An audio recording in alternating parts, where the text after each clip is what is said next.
There is this moment, maybe you have had it. I know you have it. It usually comes late at night. The world is asleep, and you are sitting there, staring at the life you have built, and you think, I don't want this anymore. Not in a dramatic runaway kind of way, just in quiet, terrifying realization that the path you are on doesn't feel like yours. The job, the relationship, the city, the identity you carefully constructed over years. You look at it and you feel nothing, or worse, you feel trapped. And then second thought comes, right on cue. But I can't start over now. I'm too old. I have invested too much. Everyone will think I'm crazy. Everyone think I failed.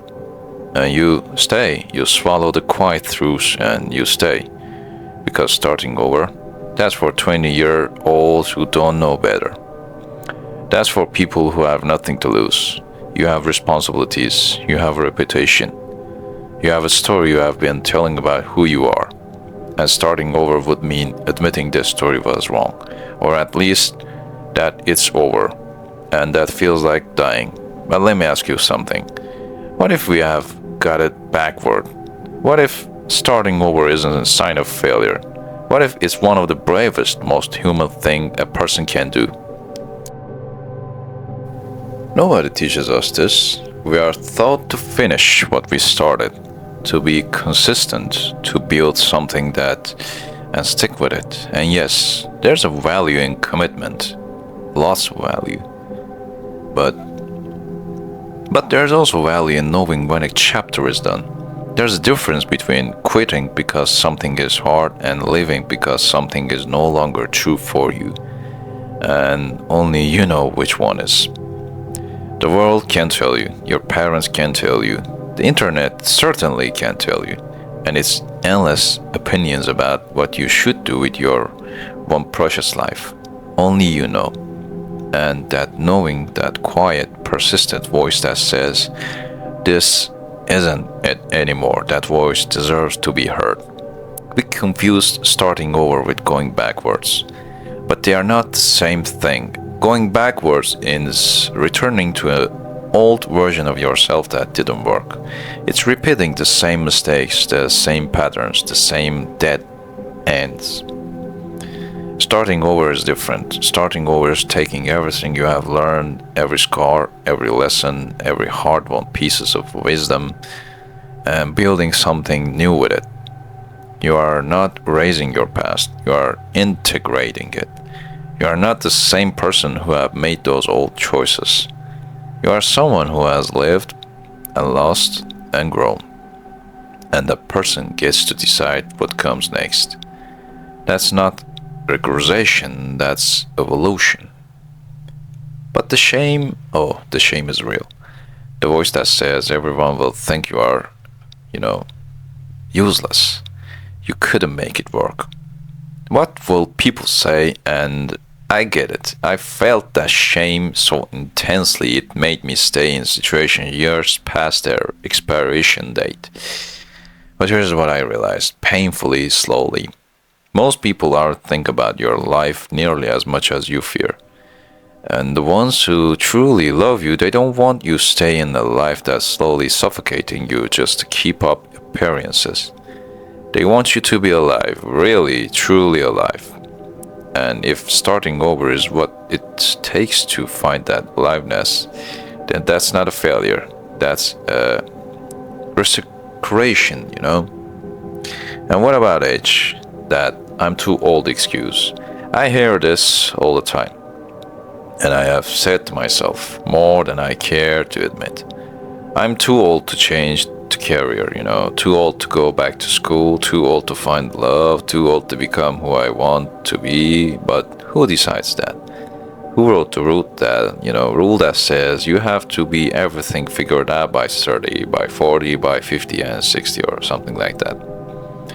Some arbitrary timeline that was handed to you by a society that also says anti-aging cream and quarter-life crisis articles. The timeline is a lie. It's always been a lie. You are allowed to bloom late. You are allowed to bloom multiple times, in multiple seasons. The garden of life doesn't have to produce all its flowers in spring. I think about people who started over at ages that would terrify most of us. The ones who left comfortable careers and found meaning.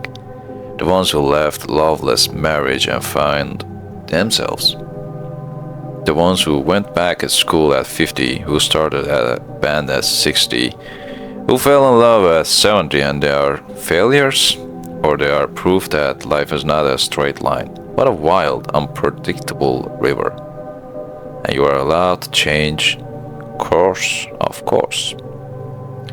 You can start over in the same city, you can start over in the same room. Starting over isn't always about geography. Sometimes it's about letting go with an identity that no longer fits. The successful person who is secretly miserable, the strong person who is exhausted from carrying everyone, the perfect person who is crumbling inside. You can start over inside your own skin. You can wake up tomorrow and say, I don't want to be that person anymore. I'm going to be someone new, someone true. And you don't have to announce it. You don't have to post about it. You can just do it. Quietly, bravely, one small choice at a time. And the beautiful thing, when you start over, you didn't leave all of yourself. You take a wisdom with you, the lessons, the strength you didn't know you had. The old chapters inform the new ones. Nothing is wasted. Even the years you think you were a detour were actually preparing you for what comes next. You're not starting from scratch, you're starting from experience. So if you're sitting here tonight holding the quiet truth that something needs to change, I just want you to hear this. You have permission. You have always had permission. You don't need anyone's approval to start over. Not your parents, not your partners, not society's. The only approval you need is your own. Whispered in the dark, I deserve a life that feels like mine, and I'm allowed to build it, even now, even after everything. That's not failure. That's really is a freedom. And if the fear is too big, you don't know how to take the first step, that's okay too. Sometimes we don't know what we are doing, but sometimes there's a time you should do something about yourself. And you gotta understand that nobody's coming to save you. Nobody. Even your father or your mother. They love you. Absolutely. But the only one who can save you is you. The blank page, is not an accusation. That's an invitation. What would you write if you weren't afraid? That's the question. Thank you for listening, mate. See you around.